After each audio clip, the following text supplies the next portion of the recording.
Municipal ఎన్నికలను లక్ష్యంగా చేసుకుని ప్రచారానికి శ్రీకారం చుట్టారు హుస్నాబాద్ మాజీ ఎమ్మెల్యే సతీష్ కుమార్. అయితే ఈ సందర్భంగా సతీష్ కుమార్ మాట్లాడుతూ మంత్రి పొన్నంపై ధ్వజమెత్తారు. తన రాజకీయ లబ్ధి కోసమే హుస్నాబాద్ ఎమ్మెల్యే, రాష్ట్ర మంత్రి పొన్నం ప్రభాకర్ హుస్నాబాద్ను కరీంనగర్లో విలీనం చేసేందుకు కుట్రలు చేస్తున్నాడని మాజీ ఎమ్మెల్యే ఒడితల సతీష్ కుమార్ ఆరోపించారు.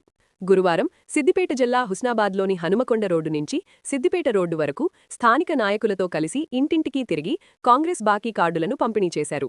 వచ్చే మున్సిపల్ ఎన్నికల్లో కారు గుర్తుకు ఓటు వేయాలని అభ్యర్థించారు. ఈ సందర్భంగా సతీష్ కుమార్ మాట్లాడుతూ గతంలో హుస్నాబాద్, కోహెడ, అకన్నపేట మండలాలను అశాస్త్రీయంగా ప్రజల ఆకాంక్షలకు విరుద్ధంగా సిద్దిపేట జిల్లాలో కలిపారని మంత్రి పొన్నం మాట్లాడడం ఆయన అవగాహనా రాహిత్యానికి నిదర్శనమన్నారు.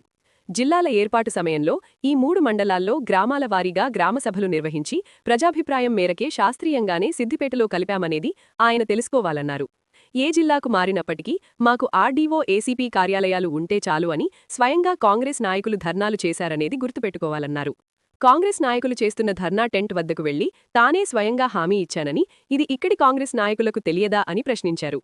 కరీంనగర్లో కలపాలని ప్రజలు ఎవరూ కోరుకోవడం లేదని, మంత్రి తన ప్రయోజనం కోసం మాత్రమే కొత్త వివాదానికి తెరలేపుతూ ప్రజల మధ్య చిచ్చు పెట్టాలని చూస్తున్నాడని అన్నారు. మరోసారి కరీంనగర్లో విలీనం అనే మాట ఎట్టితే ప్రజలతో కలిసి పెద్ద ఎత్తున ఉద్యమాలు చేస్తామని హెచ్చరించారు.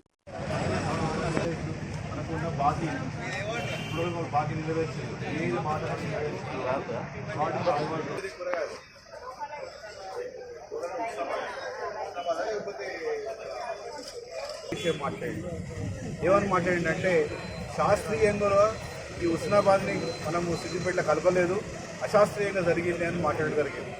ఆ రోజు ఎప్పుడైతే హుస్నాబాద్ని సిద్దిపేటలో కలపాలి ఈ 3 మండలాలని చెప్పి నిర్ణయం తీసుకున్నామో, ఈ వ్యవసాయ దుకాణాలకు వెళ్ళి మరి కాంగ్రెస్ ఇచ్చిన హామీలకు మనకి ఇప్పుడు రావాల్సిన డబ్బులు ఎంత ఉన్నది ఏంటనేది అందరూ కూడా వివరించి చెప్పేసి, రేపు ఎన్నికల్లో కూడా మరి ఇంత హామీ ఆల్రెడీ కాంగ్రెస్ మనకు బాకీ ఉన్నదని బాకీ కార్డుని ఇవ్వడం జరుగుతున్నది. ప్రతి ఒక్కరు కూడా చెప్తున్నాం మేము ఇంత బాకీ ఉన్నామని చెప్పి. మరి ఇదే కాకుండా రేపు వచ్చే ఎన్నికల్లో కూడా బీఆర్ఎస్ పార్టీ కారు గుర్తుకు ఓటేయాలని చెప్పి కూడా మేము అడగడం జరుగుతున్నది. రెండో విషయానికి వస్తే, మరి ఎన్నికల్లో కూడా ఇవాళ ఇక్కడ ఎమ్మెల్యే లెక్క, మంత్రి గారు లెక్క ఉన్న పొన్నం ప్రభాకర్ గారు మొన్న మాట్లాడుకుంటూ చాలా అభివృద్ధి చేసిన, రింగ్ రోడ్ పట్టుకొస్తున్నా, ఇంకేదో తీసుకొస్తున్నా అని చెప్పి మాట్లాడడం జరిగింది. ఇప్పటివరకైతే ఏమీ కూడా ఆయన తీసుకొచ్చింది ఏం లేదు. ఇవాళ సిద్దిపేట నుంచి హన్మకొండ తీసుకొచ్చిన హైవే కూడా బీఆర్ఎస్ పార్టీనే పట్టుకొచ్చింది. ఆ రోజు ముఖ్యమంత్రి కేసీఆర్ గారు తీసుకురావడం జరిగింది. అదేవిధంగా కరీంనగర్ నుంచి వెళ్ళి హన్మకొండ రోడ్ కూడా గౌరవ ముఖ్యమంత్రి కేసీఆర్ గారి సమయంలో కూడా జరిగింది. గౌరవ మాజీ ఎంపీ గారు వినోద్ కుమార్ గారు దానికోసం ప్రయత్నం చేసిన కూడా మనందరికీ తెలిసిందే.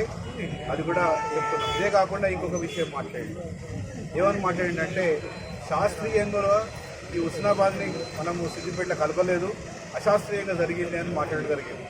ఆ రోజు ఎప్పుడైతే హుస్నాబాద్ని సిద్దిపేటలో కలపాలి ఈ 3 మండలాలని చెప్పి నిర్ణయం తీసుకున్నామో, ఆ సమయంలో కూడా ఎంఆర్ఓ వాళ్ళతో చెప్పి ప్రతి ఊర్లో కూడా ఒక గ్రామ సభ అరేంజ్ చేసి వాళ్ళ యొక్క నిర్ణయం ప్రకారంగా ఇవాళ హుస్నాబాదు, కోయడ, అక్కనపేట ఈ 3 మండలాలు కూడా సిద్దిపేటలో కలపడం జరిగింది. మరి అశాస్త్రీయంగా అని మాట్లాడే వ్యక్తికి ఆ సంగతి తెలియదా అని చెప్పి కూడా నేను ప్రశ్నిస్తున్నా. ఇదే కాకుండా ఆ రోజు ఇదే కాంగ్రెస్ పార్టీ వాళ్ళు ఇక్కడ అంబేద్కర్ దగ్గర టెంట్ వేసి మాకు ఆర్డీఓ ఆఫీస్ కావాలి, ఏసీపీ ఆఫీస్ కావాలి, మాకు ఇంకేదో కావాలని చెప్పి మాట్లాడడం జరిగింది. ఆ రోజు నేనే స్వయంగా అప్పుడే ఎమ్మెల్యే అయినా 2 నెలలు కూడా కాలే అప్పటి వరకు. మరి ఆ రోజు చాలా పెద్ద ఇక్కడ డాటా చేస్తుంటే నేనే స్వయంగా వాళ్ళు టెంట్ హౌస్ పోయి హామీలు ఇచ్చడం జరిగింది. వారి గౌరవ ఆ రోజున ముఖ్యమంత్రి కేసీఆర్ తీసుకెళ్ళి మరి తప్పకుండా ఆర్డీఓ కానివ్వండి, ఏసీపీ ఆఫీస్ కానీ ఇస్తామని కూడా చెప్పడం జరిగింది. అదే ప్రకారంగా ఇవాళ ఆర్డీఓ ఆఫీసు, ఏసీపీ ఆఫీసు, ఈ ఆఫీసు, అదేవిధంగా మనకు ఇవాళ పెద్ద భవనాలు కూడా కట్టించడం జరిగింది. మనకు ఐఓసీ కూడా తీసుకురావడం జరిగింది. మరి ఇదే కాకుండా ఇంకొక విషయం చెప్పదలుచుకున్నాం. ఐఓసీ మీరు అక్కడ కట్టిండ్రు, దూరం కట్టిండ్రు, పాలిటెక్నిక్ కాలేజ్ దూరం కట్టిండ్రు, ఇక్కడ నియర్ బై కడితే బాగుండు కదా, పాత ఎంఆర్ఓ ఆఫీస్లో కడితే బాగుండు కదా అని మాట్లాడడం జరిగింది. ఆయన ఎట్లా మాట్లాడడం నాకైతే అర్థం కాలేదు. ఒక మంత్రి, రాష్ట్ర మంత్రి లెక్క ఉన్నాడని ఎట్లా మాట్లాడడం నాకైతే అర్థం కాలేదు. ఎందుకంటే ఐఓసీ బిల్డింగ్ ఏదైతే ఉన్నదో, ఇంటిగ్రేటెడ్ ఆఫీస్ కాంప్లెక్స్ ఏదైతే ఉన్నదో, అది 2 ఎకరాలలో వస్తుంది. ఇక్కడున్న మున్సిపాలిటీ ఏరియా, ఇక్కడున్న పాత ఎంఆర్ఓ ఆఫీస్ ఎంతలో ఉన్నదో ఒకసారి తెలుసుకోవాలి. పెద్ద పెద్ద భవనం తీసుకొచ్చాం, మనం ఎత్తలు ఉన్నది తీసుకోవాలి. అంత ఏరియా ఇక్కడ అవైలబిలిటీ ఉన్నదంటే లేదు. నేను ఒకటే మాట మాట్లాడతాను, 250 పడక గదుల హాస్పిటల్ మీరు పట్టుకొచ్చింది సంతోషం. అది మరి హుస్నాబాద్లో కూడా ఉన్న హాస్పిటల్ కూలగొట్టి ఎందుకు కట్టాలి? మరి జాగారికి అవైలబుల్ ఉన్నది ఉంటే ఉన్న జాగాలు ఎక్కడో దగ్గర కట్టచ్చు కదా, మీరు ఎందుకు కట్టలేదు? మీరు దానికి మాత్రం జవాబు లేదు. రెండోది ఏంటంటే, ఎవరి లాభం కోసం మీరు తీసుకుపోయి మళ్ళీ కరీంనగర్ కలుపుతానంటే నాకైతే అర్థమవుతలేదు.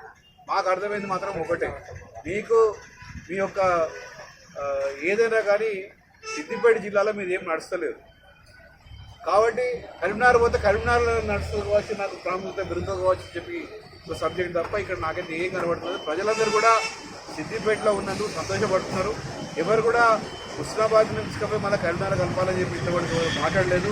కేవలం మీ దగ్గర అటు ఇటు ఉన్న వాళ్ళు మాట్లాడుతున్నారు తప్ప వేరే వాళ్ళు ఎవరితో మాట్లాడుతున్నారు తెలియకుండా. ఒకవేళ కనుక మీరు మళ్ళా జిల్లాలు పునర్విభజన చేసుకుంటూ ఇది హుస్నాబాద్ తీసుకుపోయి మేము సిద్దిపేట మన కరీంనగర్ కలుపుతాము, లేకపోతే అక్కడే మన ఇటున్న ఎల్లుదుర్తి బీదర్పల్లి కూడా తీసుకుపోయి కరీంనగర్ కలుపుతాం, మాత్రం పెద్ద ఉద్యమం చేయబోతున్నాం ఖచ్చితంగా. ఇది మొదలై చెప్తున్నాం మీకు, మీరు ఇది ఆలోచించుకోవాలి. ఇటువంటి మాటలు ఇంకోసారి మీరు మాట్లాడొద్దని చెప్పి తెలియజేస్తున్నాం. జై తెలంగాణ.